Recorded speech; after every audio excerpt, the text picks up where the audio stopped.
హృదయ విదారక ఘటన మనం చూస్తున్నాం. కాశీబుగ్గ వెంకటేశ్వర స్వామి ఆలయంలో ఒక పాప మృతి చెందింది. ఆ తల్లి రోదిస్తోంది. ఆ పాప శవం పైన పడి, మృతదేహం పైన పడి చూస్తున్నాం. అయ్యప్ప స్వామి మాల వేసుకుంది. దైవ దర్శనం చేసుకోవడానికి కుటుంబంతో సహా కాశీబుగ్గ వెంకటేశ్వర స్వామి ఆలయానికి వచ్చింది. ఆ చిన్నారి ఇక్కడ ఒక తొక్కిసలాట ఘటన జరగడం, ఆ పాప మృతి చెందడం కూడా మనం చూస్తున్నాం. ఆ తల్లి రోదనైతే వర్ణనాతీతంగా కనిపిస్తోంది. చుట్టుపక్కల వారందరినీ కూడా ఆమె ఆక్రందన కలచివేస్తున్న పరిస్థితి కూడా మనం చూస్తున్నాం. ఇలాంటి వ్యక్తులు ఎంతోమంది ప్రస్తుతం కాశీబుగ్గ వెంకటేశ్వర స్వామి ఆలయంలో కనిపిస్తున్నారు. తమ వారిని కోల్పోయారు చాలామంది. వారు తమ వారికి ఇమీడియట్గా సాయం అందలేదు. తొక్కిసలాట జరిగింది.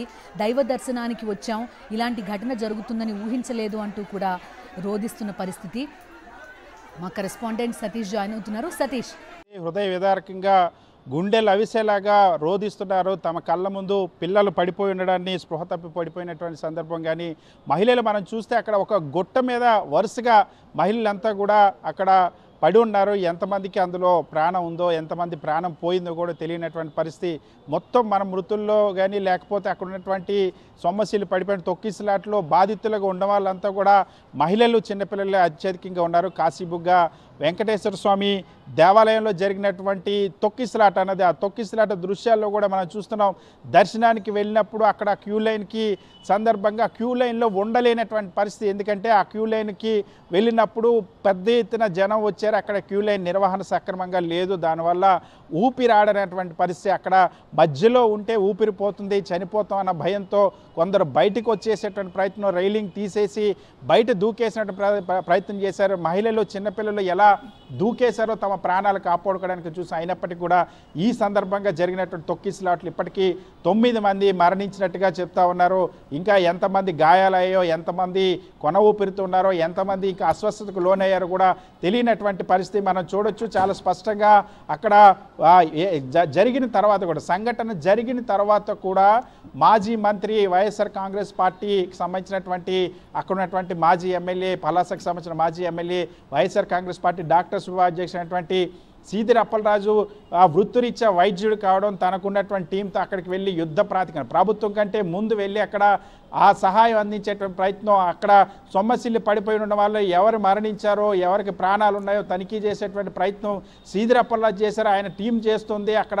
కానీ అంతవరకు కూడా ఇంత దుర్ఘటన జరిగిన తర్వాత, ఇంత మహా విషాదం చోటు చేసుకున్న తర్వాత కూడా అక్కడ ప్రభుత్వం కానీ, పోలీసు యంత్రాంగం కానీ సకాలంలో స్పందించినట్టుగా ఎక్కడ కనిపించడం లేదు. ఈ దృశ్యాల్లో ఒక్కొక్కరు మనం చూడొచ్చు. కొన్ని దృశ్యాల్లో పసిబిడ్డ అక్కడ పడిపోయి ఉంటే, సొమ్మసిల్లి పడిపోయి ఉంటే ఆ బిడ్డ ప్రాణం పోయిందా ఉందో తెలియక తల్లి తల బాదుకొని రోధిస్తున్నటువంటి దృశ్యం కన్నీటి చూసిన వాళ్ళందరినీ కూడా కన్నీళ్ళు కారుస్తుంది.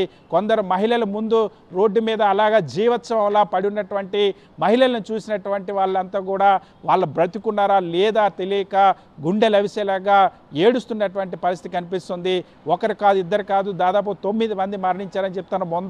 ముందు నలుగురు మరణించారన్నారు, తర్వాత 5గురు అన్నారు, ఇప్పుడు 9 మంది అంటున్నారు. ఎంతమంది మరణించారు, ఇంకా కనీసం అక్కడ ఉన్న జిల్లా ఎస్పీ కానీ, జిల్లా కలెక్టర్ కానీ కనీసం ఎంతమంది గాయాలయ్యారో, మరణించారో కూడా ఇంకా చెప్పనటువంటి పరిస్థితి. అధికార యంత్రాంగం ఇంకా అక్కడ చేరుకున్నటువంటి పరిస్థితి. ఇక్కడ పలాస కాశీబుగ్గ ప్రాంతంలో ప్రతి సంవత్సరం కూడా ముక్కోటి ఏకాదశి నాడు కానీ, లేదా కార్తీక మాసంలో వచ్చేటువంటి ఏకాదశి నాడు కానీ పెద్ద ఎత్తున ఇక్కడికి భక్తులు దర్శనానికి రావడం అన్నది ఆనవాయితీగా వస్తున్నటువంటి పరిస్థితి. ప్రతి సంవత్సరం కూడా ఇక్కడ భక్తులు వస్తున్నటువంటి ఉత్తరాంధ్ర ప్రాంతంలో, ముఖ్యంగా ఆ ఉద్దానం ప్రాంతంలో, ఇది శ్రీకాకుళంలో దీన్ని ఒక చిన్న తిరుపతిగా అక్కడ ఉన్నటువంటి భక్తులంతా కూడా భావిస్తారు. కాశీబుగ్గకు సంబంధించినటువంటి హరిముకుంద పండ 10 కోట్ల రూపాయలతో 12 ఎకరాల విస్తీర్ణంలో ఈ దేవాలయాన్ని నిర్మించారు. గతంలో అతనికి తిరుపతిలో దర్శనం జరగలేదన్న ఉద్దేశంతో వెంకటేశ్వర స్వామి ఆలయాన్ని నిర్మించిన పరిస్థితి. ఈ ఆలయం నిర్మించిన తర్వాత ప్రతి సంవత్సరం కూడా భక్తులు పెద్ద ఎత్తున వెళ్తున్నటువంటి పరిస్థితి. ముఖ్యంగా ఈరోజు జరిగిన నవంబర్ 1వ తేదీన వచ్చేటువంటి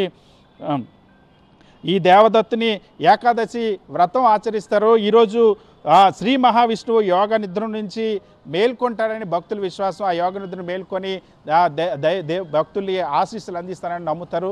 సో దాదాపుగా ఇప్పుడు 10 మందికి చేరుతున్నటువంటి పరిస్థితి, మృతుల సంఖ్య పెరుగుతోంది. అక్కడ ఉన్నటువంటి మనం చూడొచ్చు ఆ గట్ల పైన పడినటువంటి మహిళలకు సంబంధించినటువంటి పడున్నారు. అందులో ఎంతమంది మరణించారో తెలియదు, ఎంతమందికి ఊపిరి ఉందో లేదో తెలియదు. మాజీ మంత్రి డాక్టర్ శ్రీధర్ అప్పలరాజు కొంతమంది ఊపిరితో ఉన్నారా లేదా తెలుసుకునేటువంటి ప్రయత్నం చేశారు. ఇంకొంతమంది తీవ్ర గాయాలయ్యారు, తీవ్ర అస్వస్థలోనయ్యారు. వాళ్ళని తన హాస్పిటల్కి సంబంధించిన అంబులెన్స్లో తీసుకెళ్లేటువంటి ప్రయత్నం చేశారు. సో ఒకరి కారు ఇద్దరు కారు దాదాపుగా 10 మంది వరుస సంఘటనలు చోటు చేసుకుంటూ ఉన్నాయి మన రాష్ట్రంలో. ఇటీవల కాలంలో గత ఏడాది కాలంలోనే తీవ్రమైనటువంటి విషాదాలు దేవాలయాల్లో చోటు చేసుకుంటున్నటువంటి పరిస్థితి. ఎందుకంటే మనం గతంలో చూసాం, తిరుమలలో వైకుంఠ ఏకాదశి సందర్భంగా దైవ దర్శనం కోసం వచ్చినటువంటి భక్తులకి టిక్కెట్లు కిందే టిక్కెట్లు జారీ చేసే కౌంటర్ దగ్గర తొక్కిసలాట జరిగింది.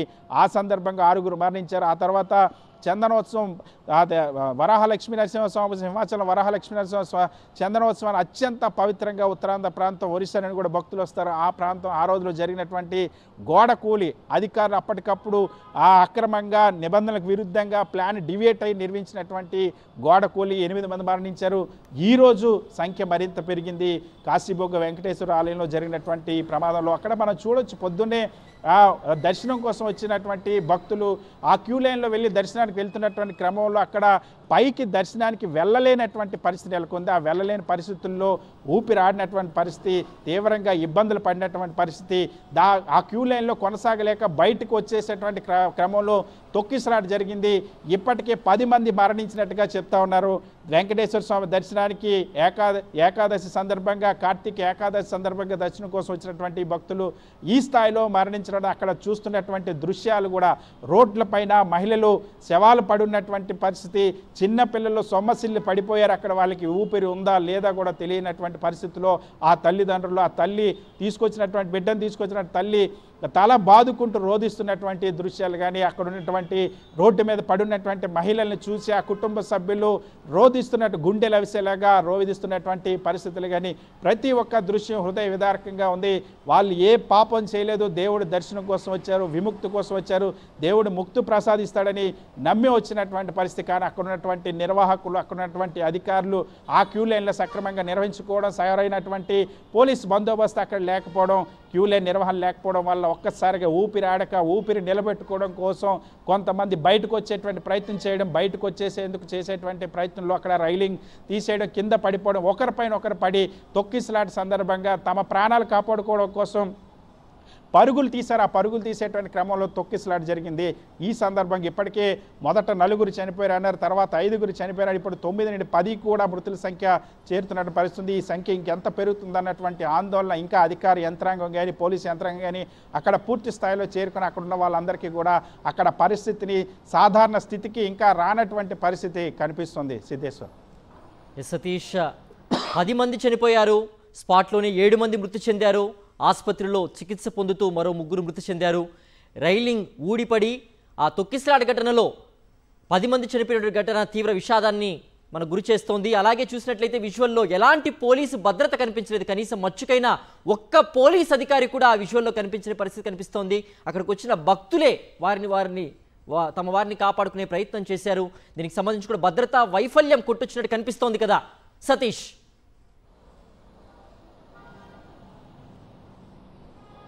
చూస్తున్నాం ఖచ్చితంగా ఇందులో పూర్తిగా భద్రతా వైఫల్యం అనేది అక్కడ అధికారుల నిర్లక్ష్యం అన్నది. ఇది ఒక ప్రైవేటు దేవాలయం కాబట్టి దాన్ని పూర్తిగా వదిలేసినట్టుగా కనిపిస్తుంది.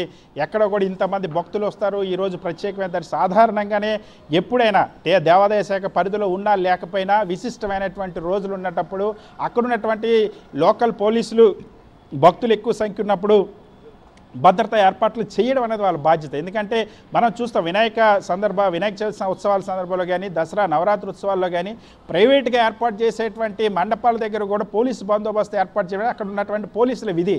కానీ ఇక్కడ అది కూడా కనిపించడం లేదు.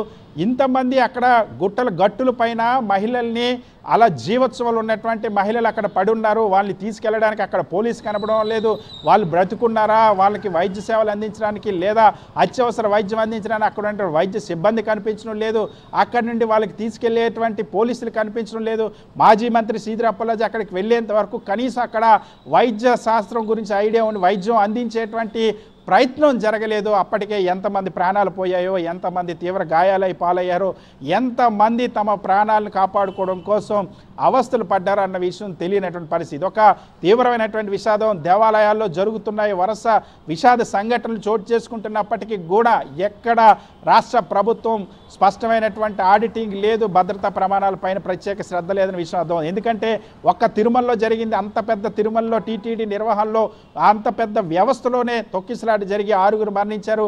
ఆ తర్వాత కూడా ఇటువంటి మార్పు కనబడలేదు. సింహాచలంలో మళ్ళీ తొక్కిసలాట జరిగింది. సింహాచలంలో గోడ కూలి ఆ తర్వాత తొక్కిసలాట సందర్భంగా 8 మంది మరణించారు.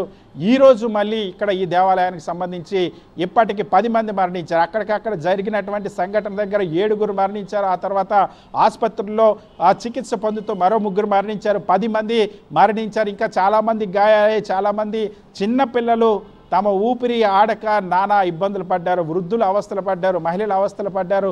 రోడ్డు పైన చల్లా చెదురుగా మహిళలు అక్కడ పడున్నటువంటి పరిస్థితి. తొక్కిసలాట్లు ఉన్న వాళ్ళు ప్రాణం కాపాడుకుందామని బయటకు వచ్చేటువంటి ప్రయత్నం చేసి తొక్కిసలాట్లో ప్రాణాలు కోల్పోయినటువంటి హృదయ విదారకమైనటువంటి సంఘటన శ్రీకాకుళం జిల్లాలోనే కాదు, ఉత్తరాంధ్రలోనే అతిపెద్ద విషాదంగా మనం చెప్పొచ్చు. ఈ స్థాయిలో దేవుడి దర్శనం కోసం వచ్చి ఇంత పెద్ద ఎత్తున ప్రాణాలు కోల్పోయినటువంటి సంఘటన అన్నది ఈ రాష్ట్రంలో ఎక్కడ చోటు చేసుకోలేదు. ఇవాళ పలాస కాశీబొగ్గులు ఉన్నటువంటి వెంకటేశ్వర స్వామి ఆలయంలో ఏకాదశి దర్శనంకి వచ్చి ఇంతమంది ప్రాణాలు కోల్పోయిన పరిస్థితి మనం ఆ దృశ్యాల్లో చూస్తున్నాం. ఏ విధంగా దర్శనం కోసం అక్కడికి వచ్చి తొక్కిసలాట్లో ఇబ్బందులు పడ్డారో కూడా మనం చూస్తున్నాం. ఈరోజు ముఖ్యంగా ఈ దేవాలయాన్ని కాశీబొగ్గుకు సంబంధించినటువంటి హరిముకుంద పండ 10 కోట్ల రూపాయలతో దీన్ని నిర్మించారు. నిర్మించిన తర్వాత దీన్ని తక్కువ కాలంలోనే విశిష్టమైన ప్రాశస్త్యం పొందింది. అక్కడున్న ప్రాంతవాసులు చిన్న తిరుపతిగా దాన్ని భావిస్తారు. ముఖ్యంగా ఈరోజు కార్తీక మాసం నాడు ఏకాదశి సందర్భంగా దేవదత్తుని ఏకాదశి వ్రతం ఆచరిస్తారు. ఈరోజు శ్రీ మహావిష్ణువు యోగ నిద్ర నుంచి మేల్కొంటాడని భక్తులు విశ్వసిస్తారు. ఈ రోజు నుండే శుభకార్యాలు కూడా ప్రారంభమవుతాయని చెప్తారు. అందుకోసమని ఆరంభ సూచనగా ఈరోజు మరుసటి రోజున రేపు అంటే తులసి వివాహం కూడా చేస్తారు. చాలామంది ఉపవాస దీక్షను కూడా ఆచరిస్తారు.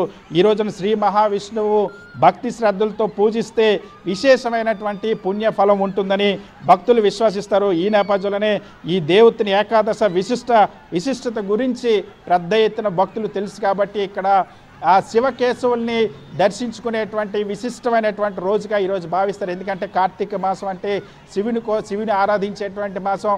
ఈరోజు శ్రీ మహావిష్ణువుని దర్శించుకుంటే ఏకాదశి నాడు, ఈ కార్తీక మాసం ఏకాదశి నాడు పుణ్యం లభిస్తుందని భావించారు.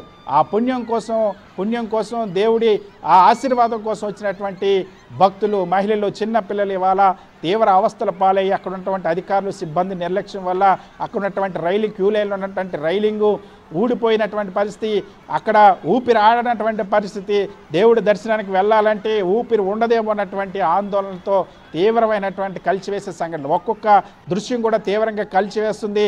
మనం చూస్తున్న ఆ విజువల్స్లో ఒక చిన్న పిల్లాడు అక్కడ స్పృహ కోల్పోతే ఆ తల్లి తల కొట్టుకుంటూ రోధిస్తున్నటువంటి దృశ్యం చూసిన వాళ్ళందరికీ కూడా గుండెలు తరుక్కుపోతూ ఉన్నాయి.